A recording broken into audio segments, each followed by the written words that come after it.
Coach, hard-fought win for you guys tonight, and they battled you right to the very end. Probably feels good to get a win like this because it really tested you early. Well, I think our schedule's going to do that all year. You know, I told the kids it don't get any easier. You know, you got Covenant Christian coming in Tuesday, who's ranked 21st, and probably should have been in our regional. You know, got upset by Broad Ripple in the sectional. So, you know, it was kind of one of those regional atmospheres. You know, a lot of uncharacteristic plays, kids nervous.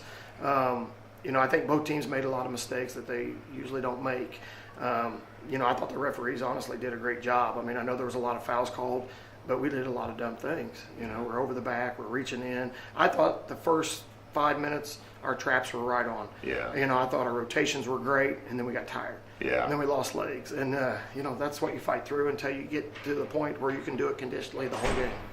Coach, Nate Reynolds came up big for you. A couple of big shots there, especially in that third quarter. They started to make a run on you, and he buried a couple of threes. Talk about the way he can step to the outside and hit that shot. Well, I told Nate, you know, if Nate continues to work, especially defensively and rebound, I mean, he's bigger than an NAIA or D3 player. Yeah. You know, I told him he can be a big-time player. He's got to get his toughness level up and his conditioning. But, you know, offensively, he's one of the best I've ever coached.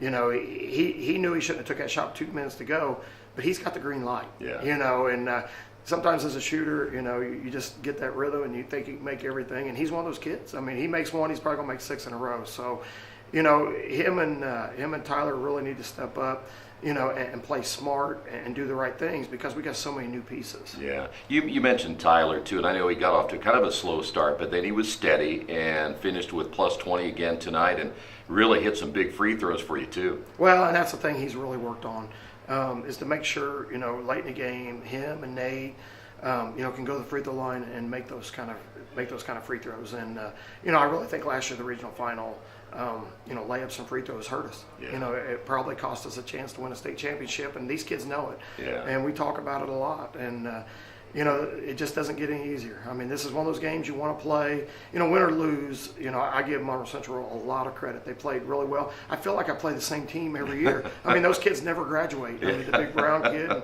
Israel Nash, and, you know, I mean, they're 3-year varsity players, and, you know, they're going to have a nice ball club.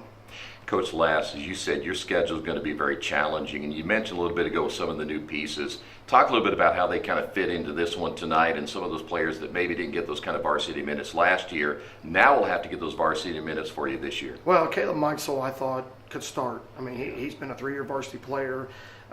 We need his spark off the bench, and I thought he'd come up with 2 huge steals or, you know, turnovers on them, diving on the floor and getting loose balls for us. And, you know, he's that kind of kid.